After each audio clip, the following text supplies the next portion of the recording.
Hey everybody, it's Kaylee. I am back with another What Sold from last week video. I will be giving you a breakdown of all my sales, how much sold on each platform, as well as showing you some of my favorite sales from last week of some items that you could look for in your area. All right, let's jump into last week's sales. Okay guys, so these sales are going to be from November 29th through December 5th, and that would be a Sunday through this past Saturday. So in total, I sold 46 items for a gross sales total of $1,570.49 with an average sale price of $34.14, and my total cost of goods was $189.94.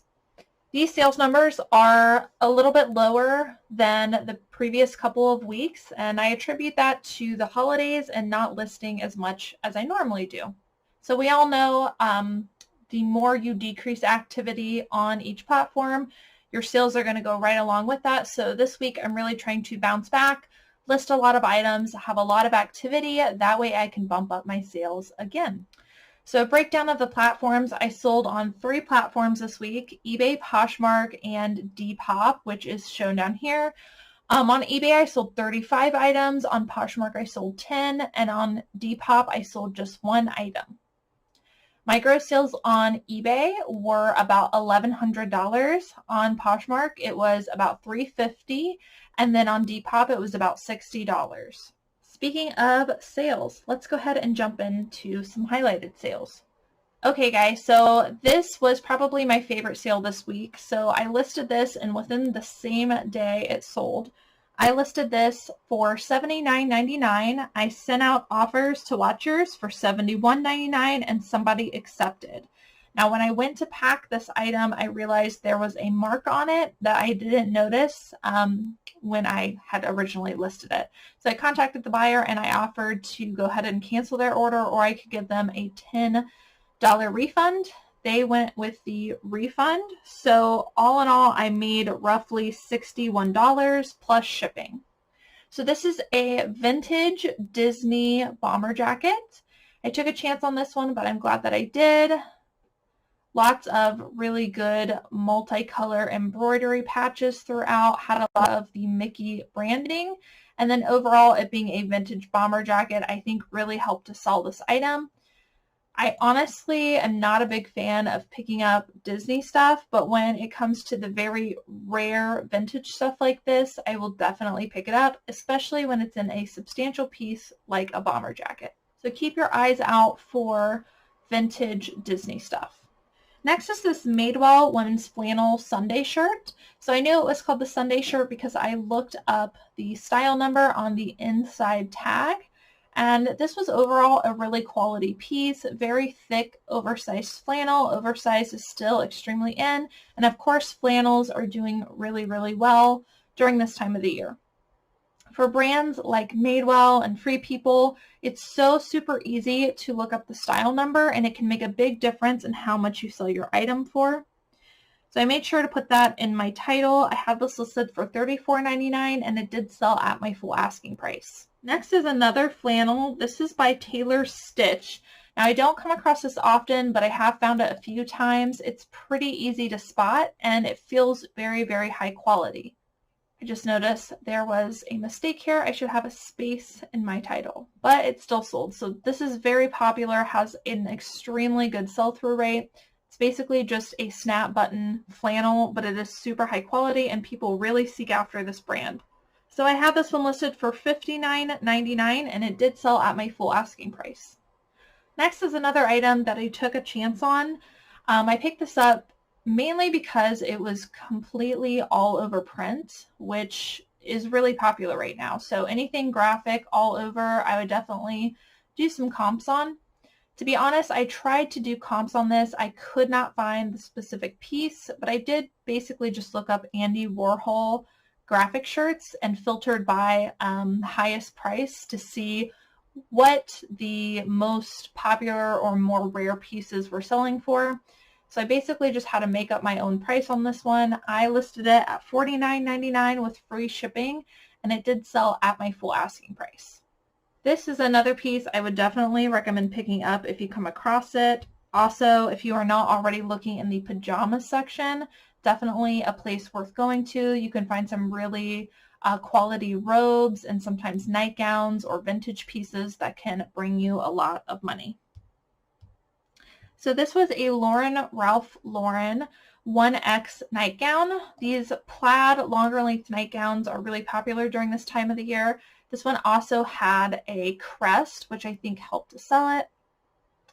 And I had this one listed for $39.99, and it did sell at my full asking price. This next one is another Ralph Lauren line. This is Polo by Ralph Lauren, and this is a men's full zip hoodie. Now these are kind of hard to find when they have the waffle knit lining on the hood, and so that's the reason that I picked this up. So I basically looked up men's zip hoodie waffle hood to find what these were going for. Next is this sweater by Daniel Karen. Brand doesn't really matter. This is just a vintage sweater, and I picked it up for the obvious loud in your face kind of Western print, which I think is really popular right now. This one I have listed for $30, and it did sell at my full asking price. Highly suggest looking for really quirky, weird, or in-your-face vintage sweaters. These next two were both by Polo Ralph Lauren, and they are both essentially the same sweater, just in different colors. So this one we have in blue, and this one we have in orange. And the reason I picked this up was because it was a silk cashmere blend in a size extra, extra large, so a larger size, and it was all over cable knit. Cable knit details in these Polo Ralph Lauren sweaters really make a big difference. So I sold both of these in a bundle for $99.98. Next is this Torrid women's denim trucker jacket. I've talked about picking these up a lot, and I highly recommend you pick them up. They usually sell between $30 and $35 for me. This one in particular was a size 4X, and Torrid in general is just a really great brand to pick up in plus size pieces. It's really popular, and it tends to sell pretty quickly. So this one I have listed at $29.99. It did have a little bit of wash wear, as you can probably tell from the picture, and I sent out offers to watchers, and it ended up selling for $26.99.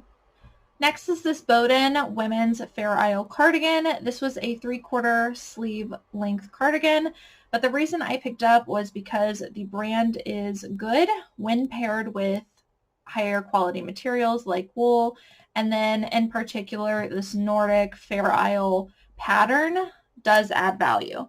So I have this one listed for $32, and it did sell at my full asking price. Next is this J. Crew men's Henley shirt. This is by their line called Mercantile.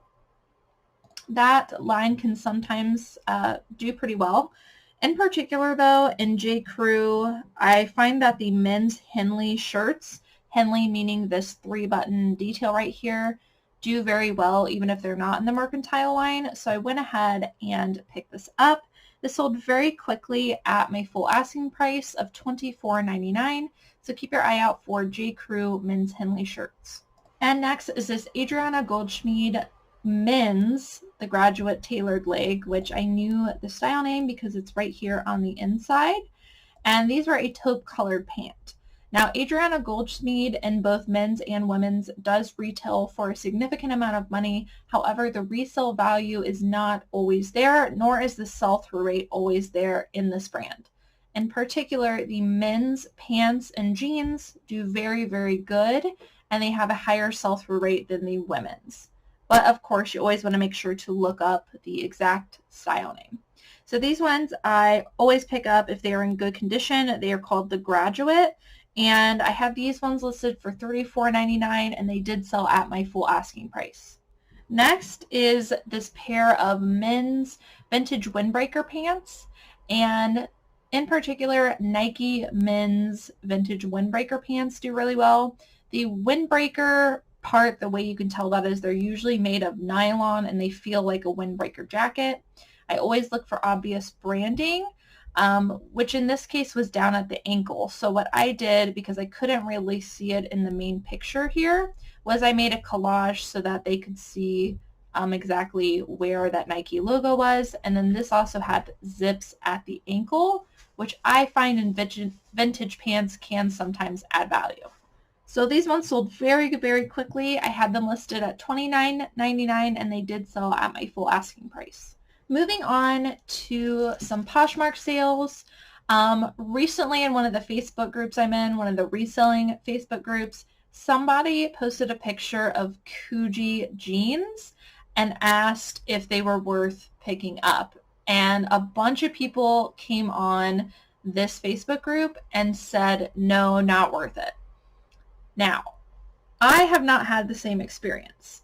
I come across Coogee jeans fairly often. By no means do I come across them every single sourcing trip, but I would say probably once a month I come across a pair of Coogee jeans. I definitely do not pick up every single pair, but what I do is I look up this particular graphic to try and find and see if this exact one sold. Some of these jeans are really rare and some of them are highly sought after. Most of them are not, but some of them are, depending on what you've got.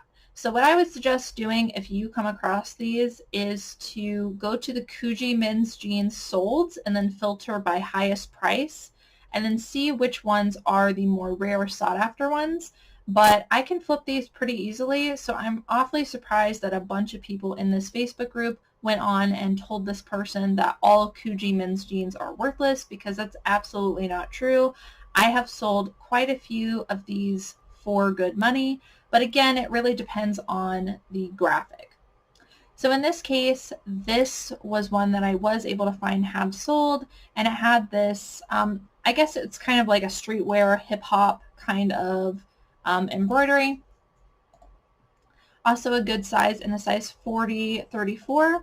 Now I have been sitting on this for a little while, but that usually happens with Miss Coogee jeans. They are just kind of, it takes a certain kind of buyer to buy them, so you might have to sit on it, but they do bring good money, again, depending on the graphic. So these ones I sold for $50, which I thought was a really good flip, considering I probably only paid $5 or less for these jeans. Next item I sold is one that I believe I picked up at a consignment shop recently. This is the Free People Suns Out pullover. I've got the stock image here, and then here is the actual item. One thing I want to see with Free People, as I say in all my videos, is you really want to check the style number on the inside tag. That way you can look up the exact style name. So this one was called the Free People Suns Out pullover. It's got all of these different patches, which is really on trend. Mixed patches and mixed patterns seem to be doing pretty well. Plus it was an oversized sweatshirt. Again, a really trendy item right now. So I did specific comps on the Suns Out pullover. It was a more sought after piece. So this one sold very, very quickly at $45. Next is another recent pickup. This is Mate the Label, which is a new brand I just learned about. And the reason that I even looked at the sweater was because it felt like quality, and then I looked at the material tag inside and it was made out of organic cotton. Typically when I come across anything made out of organic materials or it just markets itself as sustainable fashion, I almost always pick it up. The stuff does really well, and this brand in particular, once I got home and did the research, retails for quite a bit of money. So this one sold very quickly. I was happy with it for $32. This is a J. Jill, one of my bread and butter brands, women's corduroy shirts. I've sold a couple of these now, and so I'm going to continue picking them up, but they're kind of a vintagey looking style, just oversized shirt in a corduroy, lightweight corduroy material. This one sold for $31, and I can usually sell them between $30 and $35. This is another recent find. This is a Free People women's floral cutout maxi dress. I did say in my haul video about this that I was going to try and look up the style name.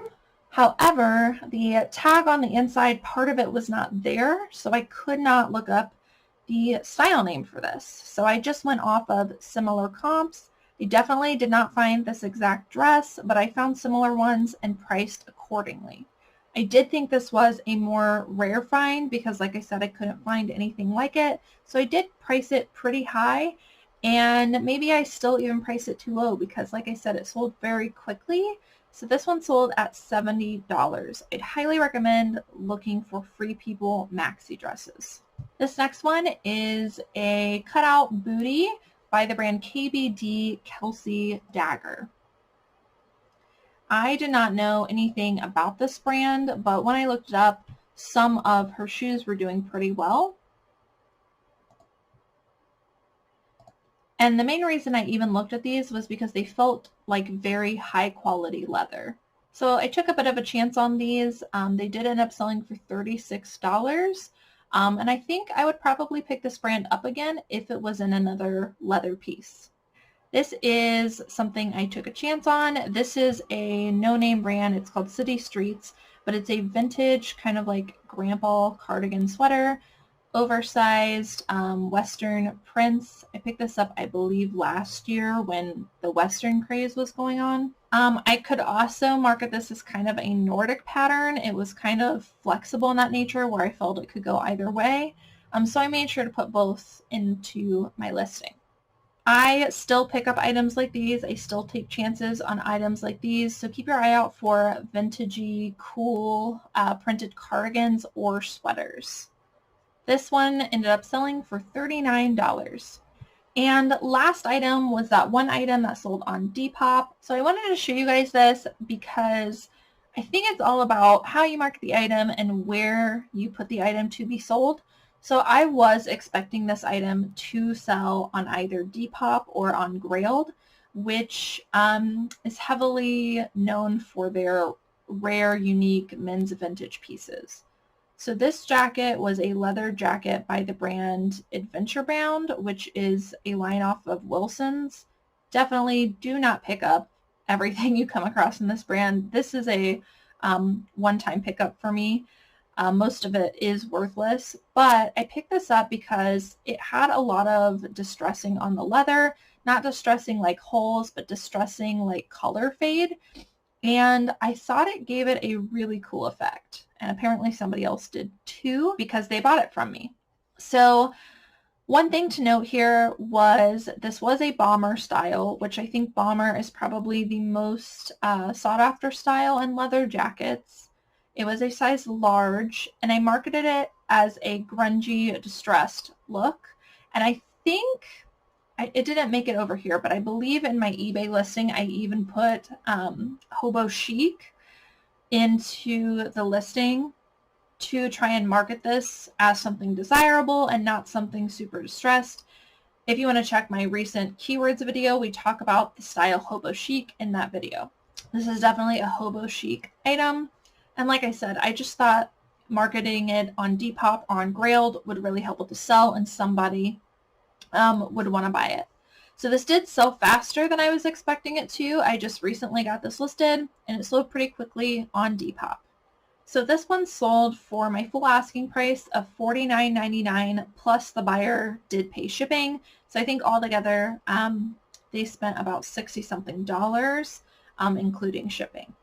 Alright guys, so that is the end of what sold from last week. I hope that you guys enjoyed watching. Don't forget to give the video a thumbs up if you did like it, and subscribe and hit the notification bell if you would like to be notified when I make new content. As always, thank you guys so much for watching, and I will see you in the next video.